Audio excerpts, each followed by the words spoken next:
Сәлем балалар! Ана тілі пәнінен 76-шы сабақ заттың қимылын білдіретін сөздер тақырыбын өтеміз.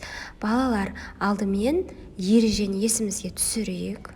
Заттың қимылын білдіретін сөздерге не істеді, не қылды, қайтты деген сұрақтар қойылады. Мысалы, ұшты, не істеді? Ұшты. Жүргізді, не істеді? Жүргізді. Не істеді? Барды. Не істеді? Оқыды. Жақсы, жарайсыңдар балалар. Енді балалар, астындағы суреттерге қарайық.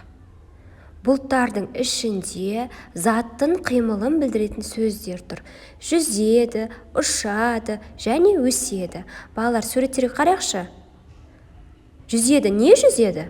Балық жүзеді және кеме жүзеді. Жақсы балалар, келесі.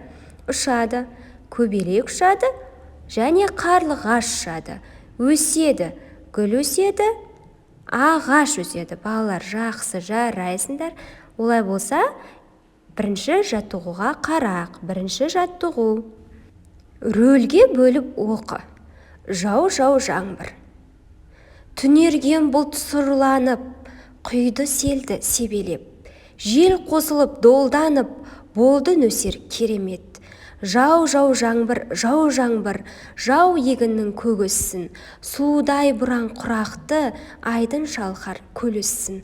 Авторы Бейімбет Майлин. Балалар, нөсер дегеніміз қатты жауатын өткінші жаңбырды айтамыз.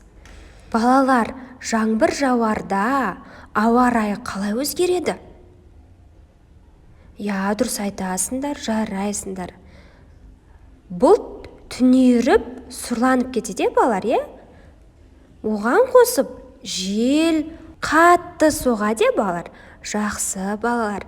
Балалар, жаңбырдың қандай пайдасы бар? Дұрыс айтасыңдар.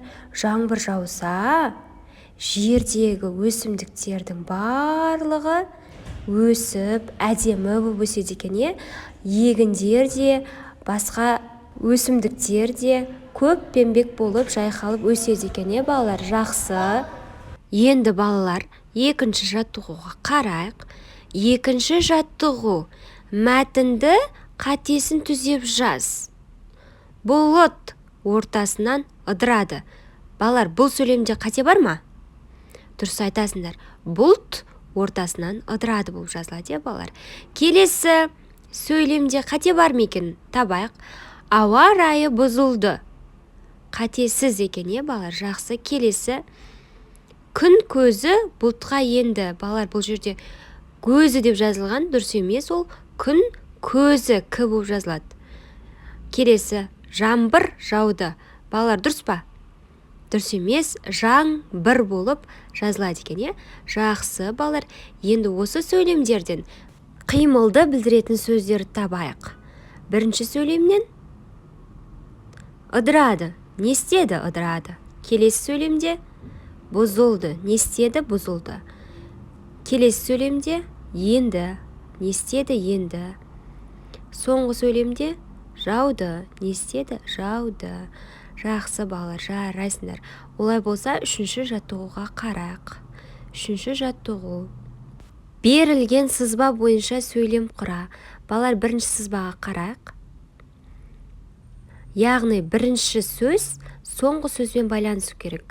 Екінші сөз соңғы үшінші сөзбен байланысып тұру керек. Асан жазу жазды. Асан жазды. Жазу жазды. Яғни жазды деген сөзге асан және жазу деген сөздер байланысып тұр. Келесі сызбаға қарайық. Бұл жерде үш сөзден құралған сөйлем құрауымыз керек. Және ортадағы сөзбен бірінші және үшінші сөздер байланысып тұру керек. Мысалы, тәтті бәліш жеді. Тәтті бәліш. Және бәліш жеді. Тәтті бәліш деген сөйлем бола алады. Бәліш жеді деген сөздердің байланысы да сөйлем бола алады. Балалар, осымен біздің сабағымыз аяқталды. Каналға жазылып, лайк басып, комментарий қалдыруды ұмытпаймыз. Сау болыңдар балалар.